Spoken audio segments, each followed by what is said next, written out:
Video, we're going to look at Donald Revell's three poems.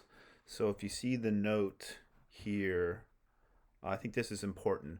These poems, the Bachman poems that we looked at, and these Revell poems are quite different. They're a little more complicated, fragmented, difficult than our earlier poems. The earlier poems were more narrative, straightforward. These are practicing fractured syntax, fractured construction, playing with white space, and they're coming at elegy and death a little differently than the other poems. And I think these poems mirror and mimic the mindset of the writer. If you see our note here, Donald Revell wrote the book Arcady after his sister passed away. In the prefatory note, he states, here's Revell: Roberta, my sister, my only sibling, died suddenly in December 1995. I felt my island sinking out of sight, my planet falling out of the sky. Now I alone remembered what we two had said together. It takes two, never fewer, rarely more, to language. I was suddenly one. My native language lapsed. Immediately I lost my daily care for making poems, and I came again and again to Walden, Henry David Thoreau's Walden, especially to this. In Arcadia, when I was there, I did not see any hammering. I began to see poems, poems of mine, but hardly made. So I think that if you notice, this statement relates to some of the fractured syntax in Arcady. Meant never to die and elegy a little are from Arcady. Storks is from A Thief of Strings. So let's look at the first poem. Meant never to die.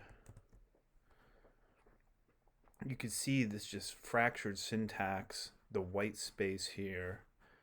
Meant never to die. Map and archive Arcady. Today there was a little heap of doves beside the children. Agony tree, as if a flood rose from the earth below me, and not from any stream. Wait, it will be a sweet destruction. Moss wind, blue cup, the wind on the north side of the tree grows in paradise, in the uproar. So if we look at the title, Meant Never to Die, I think we can locate that in reference to his sister, who was in her 50s, but it's think of these things when you have a sibling or a friend or someone you love that's always there. We all know it's going to come to them, but you just still can't imagine life without them. Meant never to die. Map and archive Arcady. So Arcady is an ideal, a rustic paradise. One can think of the ancient Greece, the innocence. There's an innocence there. When we're young, when we're together, think when we lose our innocence. Before that, and I always wonder, what age are we when we realize we're all gonna one day not be here? That's a tough thing to grapple with, and you realize your loved ones won't. Map and archive Arcady. So, meant never to die. That's Roberta. Map and archive. Think of what a map does. It points you toward a place. An archive is a trove, a treasure trove of all the remembrances. And then we have these images in the poem. Today, there was a little heap of doves beside the children. What do doves represent? Think of doves, the bird of peace, the peace bird. Children, there's the innocence there. And there's a switch in the poem. It's seemingly out of nowhere. So there's this happiness, agony tree, as if a flood rose from the earth below me and not from any stream. Something is growing, something sprouted up out of nowhere. This misery, this sadness, this agony tree as if a flood rose. There's biblical language in here. From the earth below me and not from any stream. Then this just single wait. I like this moment. Wait. It will be a sweet destruction. Moss wind, blue cup. What is Revell? It will be a sweet destruction. It's important to know Revell Revell's a believer. Revell is religious. He's a religious poet. So he thinks, even though this is whole, our loved ones are dying, it's a sweet destruction. They're going to a better place, perhaps. Moss wind, blue cup. The wind. What is this moss wind and blue cup? These singular images here. We have the moss wind and the blue cup. The wind on the north side of the tree grows in paradise in the uproar. So there's a paradise here amidst the uproar. And this just fragmented, if you go back to what Revell said, right? Poems that are hardly made. Poems of mine but hardly made. And you see that here. Just these fragmented lines. There's no punctuation. There's seemingly no narrative story thread. These are just Revell's impressions here. Let's look at Elegy a little, and this has to do with his sister Roberta as well. I think if we listen to Revell read it, though, this poem opens up even a little more. So here's Revell reading the poem.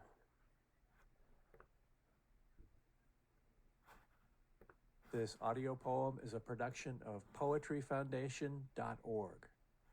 This is the one of the last poems in the book that was made up entirely of poems about my sister's death. But this was the only poem in the book that was specifically about an actual anecdote between Roberta and me. My sister was going out on a date, and she put on her nice clothes, and she was going out the door, and she went to say goodbye to my mother and me. And my mother was on the phone. And she said, "Mommy, do you know what Donnie is doing?" And my mother said, "Shh, I'm on the phone with Aunt Lily. Be quiet. It's okay. Have a nice time." And my sister looked at her again and said, "Mommy, are you sure you know what Donnie is doing?" She says, yes, he's playing chicken. It's okay." What I had done was I had taken the eggs out of the refrigerator and was sitting on them. So I was just in my little rubber pants, rubbing myself around in a dozen broken eggs on the linoleum in the kitchen. It was an unholy mess. But my mother wasn't paying any attention because she was talking to Aunt Lily on the phone. And my sister was just, beside herself with mirth. "Oh my God, look at what he's doing. But he's going to get away with it because he's got permission to play chicken." Elegy a Little, in memory of my sister, Roberta Dorothea, 1940 to 1995. Linoleum and half a dozen eggs in 1960. Many-towered Ilium, a brand name and a shopping list too. Memory distinguishes all things from only nothing. I was born and grew. Rooms stacked up into houses, a few trees, maples, weltered in their seasons wildly like seabirds in crude oil. What amazes me now amazed me always, but never often. Eyesight is prophetic instantly. Seeing broken eggs on the linoleum, in the kitchen, 1960, I saw a broken lifetime further on, as I see now my happy sister. Elegy a little. Think of a lot of our poems. We've been looking at the elegy, which is a poem about someone who has passed away. This is a little. And the poem really, if you recall Revell's anecdote, little story there, it surrounds that little moment of story when Revell's young and his sister's a little older. Linoleum and half a dozen eggs in 1960, right? We're in the kitchen. Many-towered Ilium. We have Ilium here. Helen of Troy. We have ancient Greece. This magical place. Many-towered Ilium. Is his sister Helen of Troy? Is Roberta? Is he thinking back on his sister as this magical individual? A brand name and a shopping list too. Memory distinguishes all things from only nothing. This is such a fascinating line. Is memory a blessing or a curse? I'm always curious about that. What is memory? Could it be both? We remember all of these moments. We remember all the happy times with our loved ones. Is it a salve? Is it something good when they're gone? But Revell here, memory distinguishes, it separates all things from only nothing. The memory is important.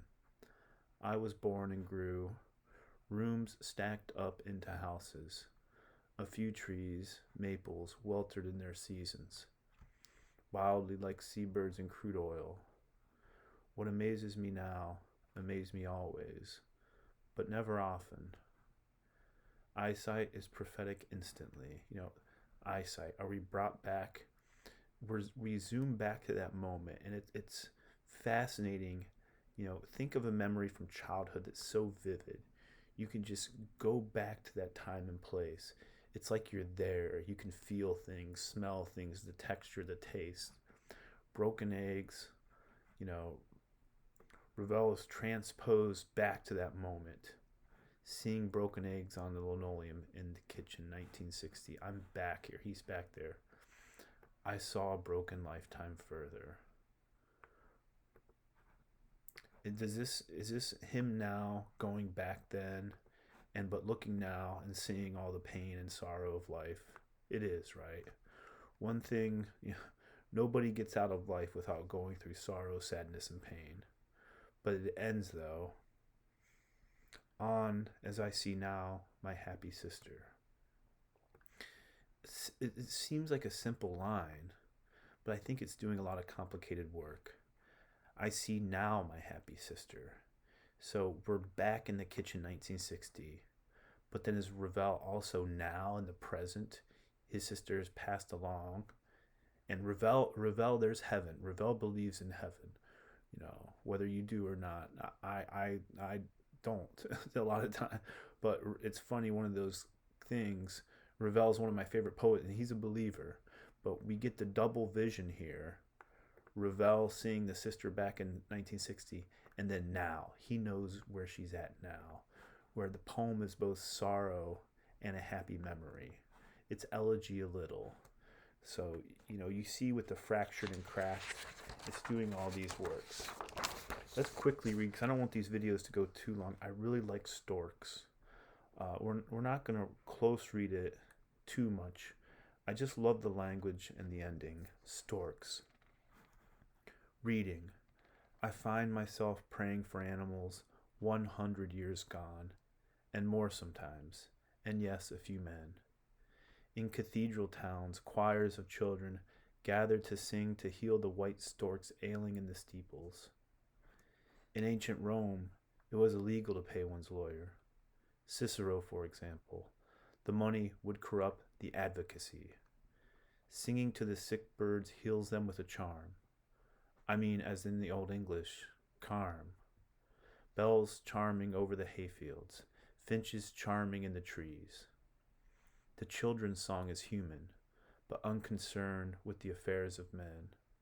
So do bees love the bird of paradise tree. First thing in the morning sunlight, striking in. If one of a mated pair of white storks dies, the survivor stays on the nest, protecting the young, never leaving, not even to feed or to gather, and so the young birds starve, their sharp cries becoming weaker all the time. They need charming. The children's choir is their advocate, as the rising sun is an advocate, incorruptible, unconcerned in prayer, or with the affairs of men, charming to honeybees striking in. I was reading when my father died, who could not read. My wife was asleep, and the baby slept beside her. I went outside to see a house nearby, a small house covered with green vines filled with bees. I prayed and listened. I prayed and heard, nothing concerned with men, including my father. He wanted nothing to do with them either. He prayed so. Once he said, my eyes and my sister's eyes were brown like those of deer. There's a lot going on in this poem. Reading. The speaker of the poem is reading and thinking about all these things. What's he reading? Praying for animals, 100 years gone, these choirs of children, ancient Rome. Is this what he's reading? Cicero? Singing to the sick birds heals them. We have the Old English, the children's song. It's a poem about death. Again, I was reading when my father died, who could not read. My wife was asleep. I went outside to see a house nearby. And this ending, it connects again back to his sister Roberta. I love this final stanza. I prayed and listened. I prayed and heard nothing concerned with men, including my father. He wanted nothing to do with them either. He prayed so. Once he said, my eyes and my sister's eyes were brown like those of deer.